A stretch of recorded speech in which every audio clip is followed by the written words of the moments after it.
Olá, esta é a 22ª aula para os alunos do terceiro ano do ensino médio.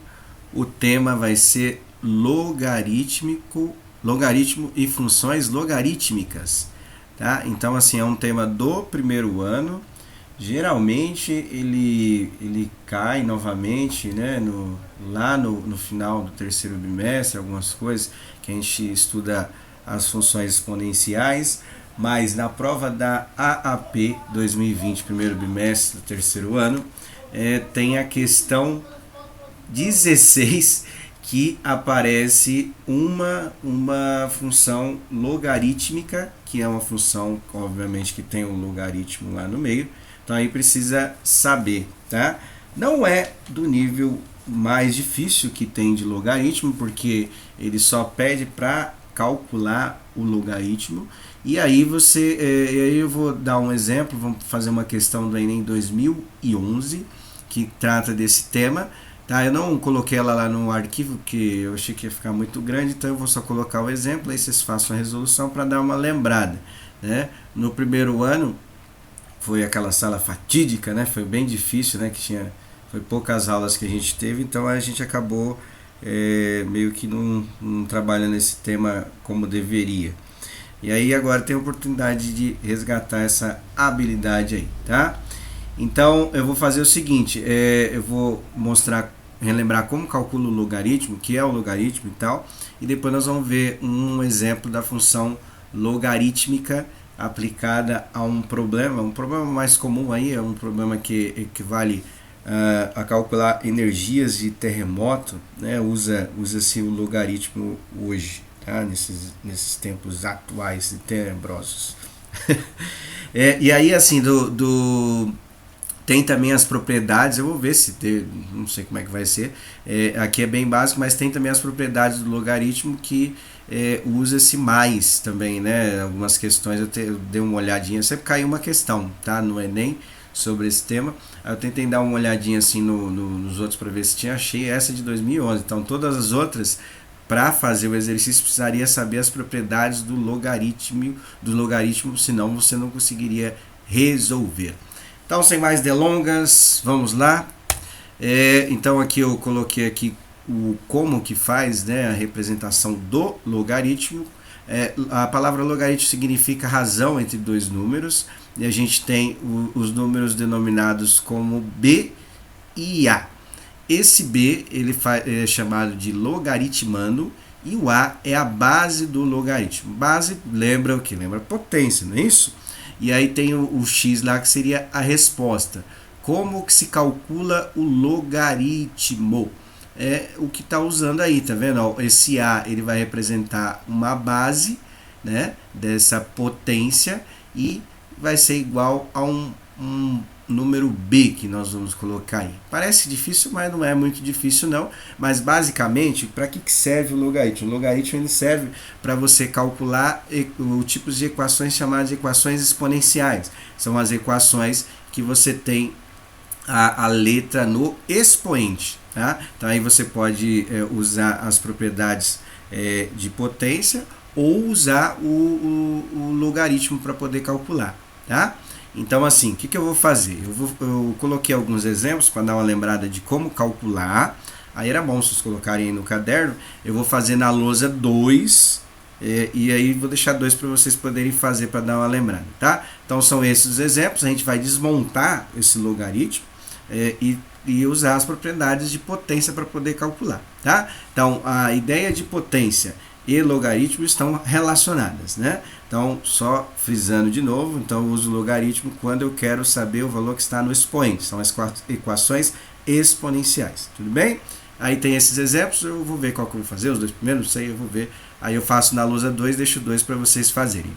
E aí, tem a questão que vai usar a função logarítmica, que o próprio nome diz, é a função que tem log, né? Que é a abreviação de logaritmo.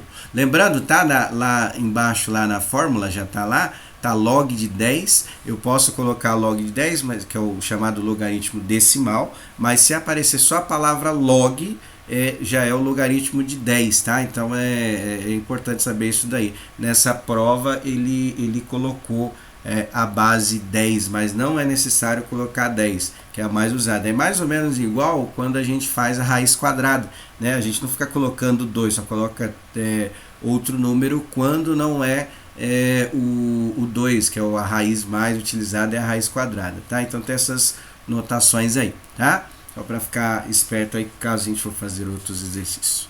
Mas vamos lá. Vou ler tudo, aí depois eu faço a resolução, faço os exemplos, faço a resolução do exercício, tá? Enem 2011.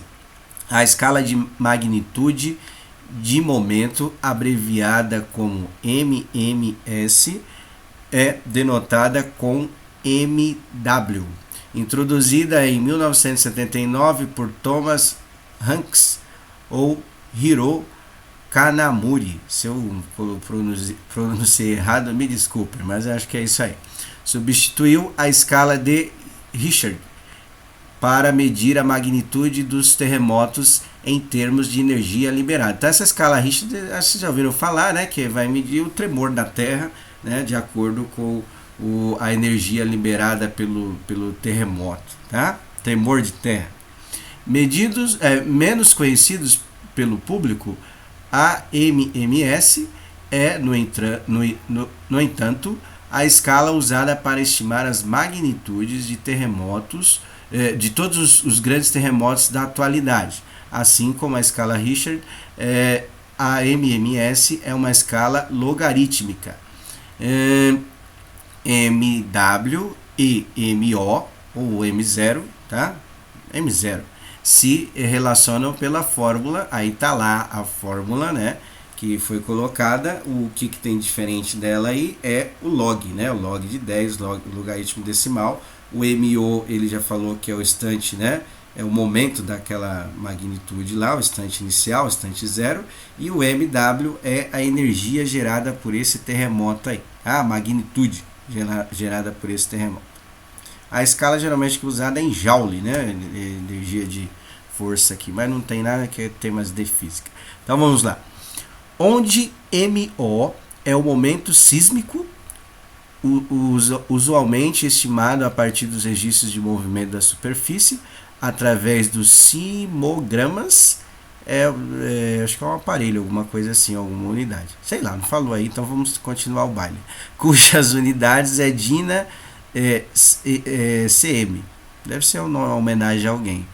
O terremoto de Kobe, acontecido no dia 17 de janeiro de 1995, foi um dos terremotos que causaram maior impacto no Japão e na comunidade científica internacional. Teve magnitude MW 7,3. Então foi um dos maiores aí, segundo esse estudo do terremoto. Mostrando que é possível determinar a medida por meio de conhecimentos matemáticos, qual foi o momento sísmico MO do terremoto de Kobe aí a unidade que ele falou lá em cima lá, né, que é para medir os abalos sísmicos, né, desse terremoto. Tudo bem? Então tá aí as alternativas, todas elas estão como potência de 10. Aí nós vamos ver como que faz a resolução para chegar em uma dessas alternativas, obviamente usando, né, as características do logaritmo. E aí é bom dar uma lembrada também, né? Faz um tempinho que estudou e naquela prova, eu não sei se ainda vai ter, tem além das as APs, aí tem a ADC, e aí tem uma prova semestral que chama Avaliação Diagnóstica Complementar, que era de 52 questões, 26 de matemática, 26 de português, não necessariamente dessa ordem, né? Então, assim, também ele dava um panorama geral de todo o conteúdo do ensino médio, conteúdo dos primeiro, segundo, terceiro ano. Então, assim, cairia também, mas não sei como é que vai ser agora com esse tempo de pandemia. Então, eu vou fazer a resolução dos exemplos e essa questão do Enem aí da lousa, para vocês poderem analisar. Bom?